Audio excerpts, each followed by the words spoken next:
പണ്ട് കാലം മുതലേ നമ്മൾ കോഴിക്കോട്ട് ഉണ്ടാക്കുന്നവരാണ്. പക്ഷേ ബിഗിനേഴ്സിന് വേണ്ടി ഒരു എളുപ്പപ്പണി പറഞ്ഞുതരാം.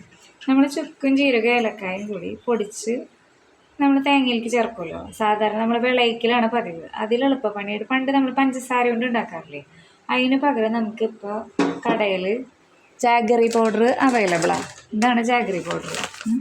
ഈ പൗഡർ ഇട്ട് കഴിഞ്ഞാൽ നമുക്ക് വിളയിക്കാനൊന്നും വേണ്ട, നേരെ ഇതുണ്ടാക്കി അതിൻ്റെ ഉള്ളിലേക്ക് വെച്ച് കൊടുത്താൽ മതി. ഞാനതെങ്ങനെ ഇടുന്നതിനെ കാണിച്ചു തരാം. ജാഗറി പൗഡർ മിക്സ് ചെയ്യുമ്പോഴേ നന്നായിട്ട് മിക്സ് ചെയ്ത് കൊടുത്താൽ മതി. ഇപ്പം ഗ്യാസിനാണെങ്കിൽ നമുക്ക് ഭയങ്കര ബുദ്ധിമുട്ടല്ലേ, അപ്പോൾ കൂടുതൽ വിളയിക്കുമ്പോൾ ഒക്കെ ഗ്യാസ് നഷ്ടം വരാണ്ടിരിക്കാനും ഈ പൗഡർ മിക്സ് ചെയ്തിട്ട് പിന്നെ ഇത് ചൂടുവെള്ളത്തിൽ പൊടി കുഴച്ചിട്ട് അത് മിക്സ് ചെയ്ത് വെച്ചാൽ മതി. വിളയിക്കുന്ന അത്രയും ഗ്യാസ് നമുക്ക് ലാഭമാകുമല്ലോ. ജാഗറി പൗഡർ ആകുമ്പോൾ നമുക്ക് കുറച്ച് യൂസ് ചെയ്താൽ മതി. വെള്ളം ഒഴിച്ചിട്ട് വറ്റുന്ന പോലെ ആവശ്യമില്ലല്ലോ. ഒരു ആവശ്യത്തിലധികം ശർക്കര മിക്സായി. പൗഡർ ആണെങ്കിൽ നമുക്ക് അവലൊക്കെ നനയ്ക്കാനും എളുപ്പമാണ് കേട്ടോ.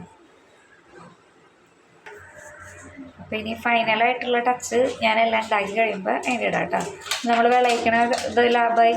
പിന്നെ ഇപ്പോഴത്തെ എന്നെ പോലുള്ള മരിച്ചുകൾക്കാകുമ്പോൾ എളുപ്പം പണി തീർക്കും. ഗ്യാസിന് ലാഭമാണ്.